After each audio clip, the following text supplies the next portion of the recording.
Today's jargon term is EO.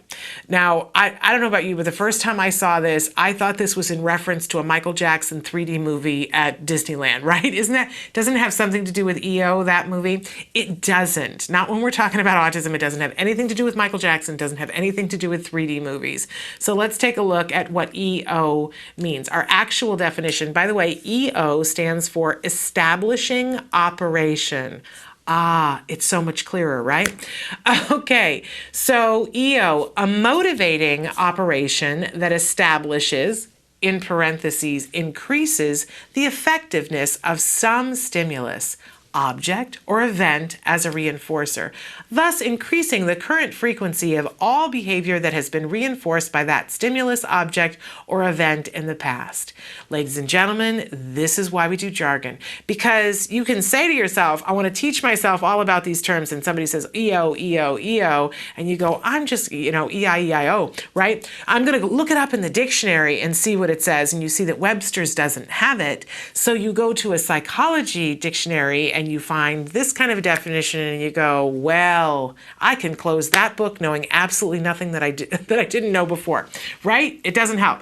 Let's go on to our working definition, which I got to tell you isn't that much better today, but don't fear. We're going to talk more about it, and I've got an expert to talk with you about it later on. But working definition for an EO, some internal or external variable that makes particular reinforcers even more reinforcing, thus increasing the likelihood that you will engage in certain behaviors associated with accessing those reinforcers. Oh, my head hurts. Okay, so what are we talking about here?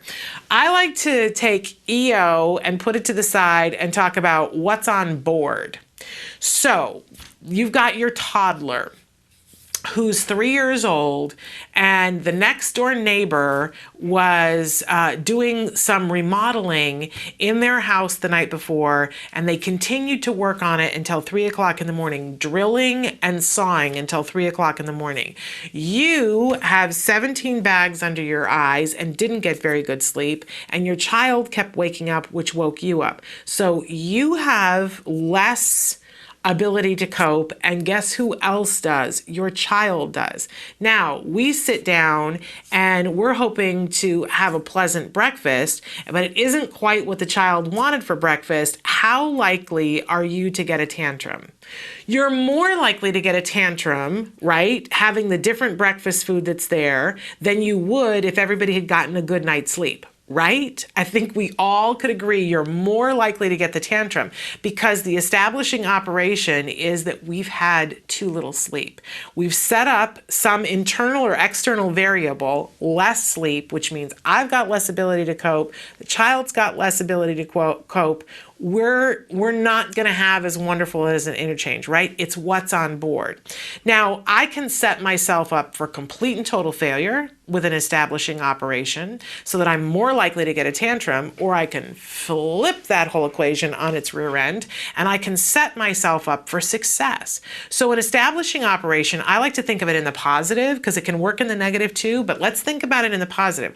What kind of a circumstance could I set up that would make me more likely to succeed, that's going to make it more likely that the individual that I'm teaching, that I'm having a teaching moment with, is going to want to do the thing that they're doing. I want to supercharge my reinforcer, right? And I want to make the circumstances so that I'm more likely to see that target behavior that we keep talking about this week. So what can I do to do that? And it's going to be different for every person, but we talk a lot about satiation on the show, about, if somebody loves chocolate cake, right, that can be a great reinforcer.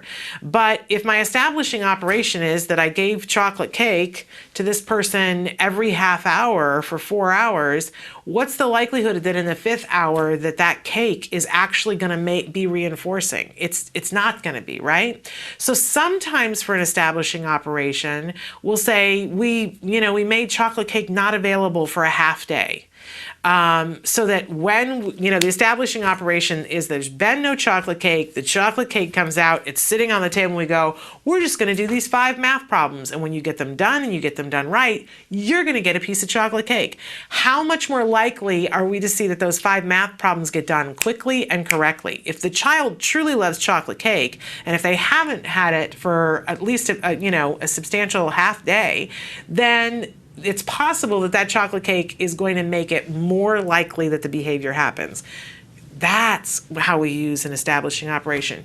You'll see that if somebody asked a question yesterday about potty training, and we were talking about there are lessons in skills for potty training, but it starts with, it'll say EO, and it'll say, child has had access to salty snacks and had lots of fluids. Now, why? Why do we give the salty snacks?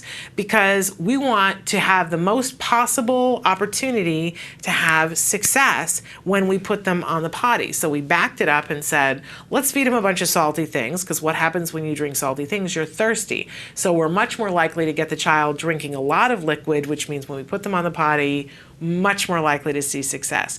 Establishing operation. I really think it's worthwhile to always be thinking about that. What can I put on board to create more success? And occasionally to think of it the opposite way, that when you don't have success, well, what was on board? What did I do that set me up for failure? What did I do to set me up for success? How can I do it better? When you start to think of things that way, you're really cooking as a teacher. You're really starting to get down to the meat of it. It gets exciting because it's like a little puzzle to figure out about, okay, what can I do to this environment to make it more likely that I'm going to succeed? Oh my goodness, that's when you get to the good stuff.